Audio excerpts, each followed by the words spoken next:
ngomongin soal sampah nih, data dari Sistem Informasi Pengelolaan Sampah Nasional Indonesia menghasilkan 34,85 juta ton timbunan sampah pada tahun lalu, 2022. 2018 saya ingat, itu desa kami terkenal dengan sampah sembarangan. Mungkin karena aksesnya juga, hari Jumat kerja bakti bersih, minggunya sudah full buang sampah sembarangan. Bolak-balik desa niki kenging komplain dugi desa Beru, dugi desa Bulukerto.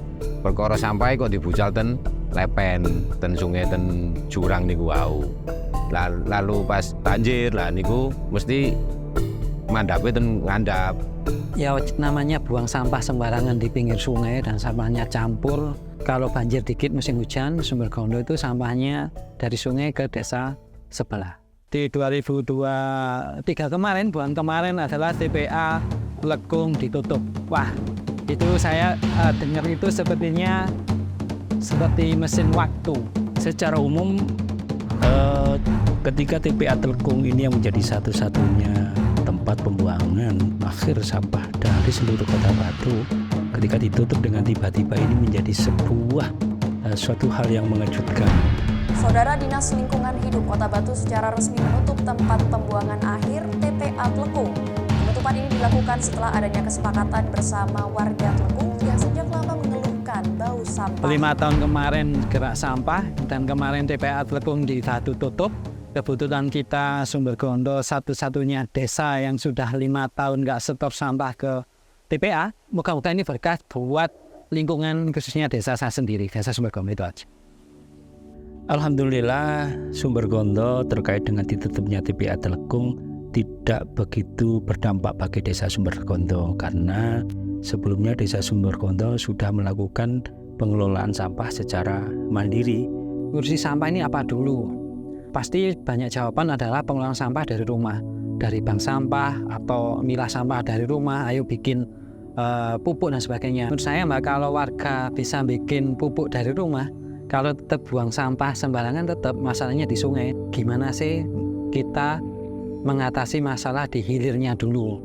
Teori-teori pribadi Mbak bisa iseng-iseng nyari di Google, akhirnya ketemu cara menanggulangi sampah di hilir, di pinggir sungainya, punya itu insinerator. Akhirnya dari desa membangunkan insinerator. Jadi kan ada alatnya.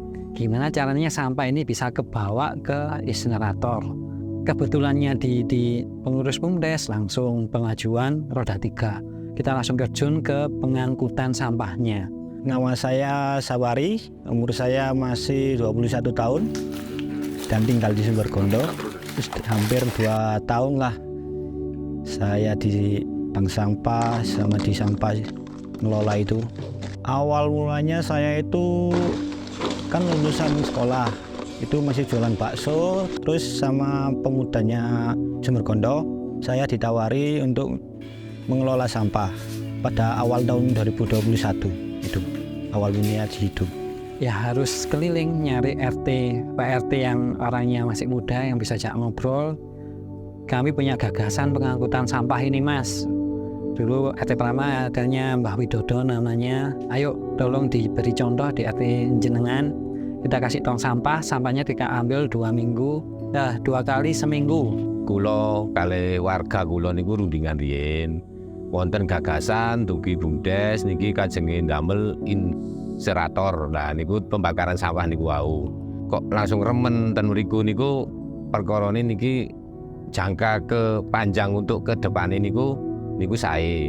Lah akhire warga kula tari wonten usulan dugi BUMDes mengenai pembuangan sampah mandiri niku wau. Akhire warga setuju dados percontohan pertama.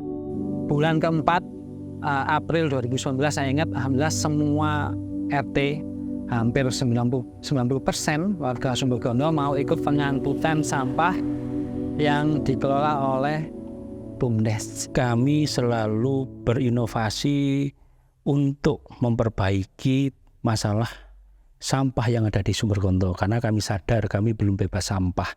Memang kami tidak membuang sampah dan bahkan satu-satunya desa yang tidak membuang sampah ke TPA Telkung sejak tahun 2019. Tetapi itu bukan berarti kita sudah bebas sampah. Sebenarnya ya sedikit malu sih ngelihat teman-teman yang kerjanya di kafe, di mana, di hotel gitu. Saya kok di sampah gitu.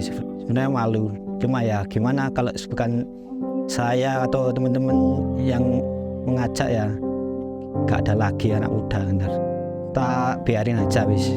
Masuk telinga kanan keluar telinga kiri gitu aja. Yang ngecek lah. Masih muda kok bergelut dengan sampah itu. Itu salah satu tantangannya mental itu terang. Ada warga ke rumah protes, tenaga pengangkut protes, istri marah-marah, kok ke rumah protes, ya mungkin itu harus dijalani. Bismillah aja, semoga mengelola sampah ini bawa manfaat. Itu sih yang bikin semangat.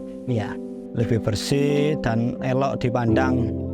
Alasannya cukup simpel sih, karena banyak anak muda yang sekarang itu masih kurang hatinya untuk tergerak untuk menjaga lingkungan lah, menjaga lingkungannya. Membuang sampah saja masih sembarangan. Contoh kecil aja, puntung rokok aja gak di aspaknya itu. Karena masalah sampah bukan hanya masalah alat, tapi juga siapa yang mengelola. Marilah kita menjaga bumi lah. Kita harus bertanggung jawab dari sampah yang kita hasilkan. Masalah sampah adalah masalah kita bersama, bukan kita harus lemparkan kepada orang lain atau pihak lain. Jadi mari kita bersama-sama untuk menyelesaikan masalah sampah secara pribadi dan secara bersama-sama.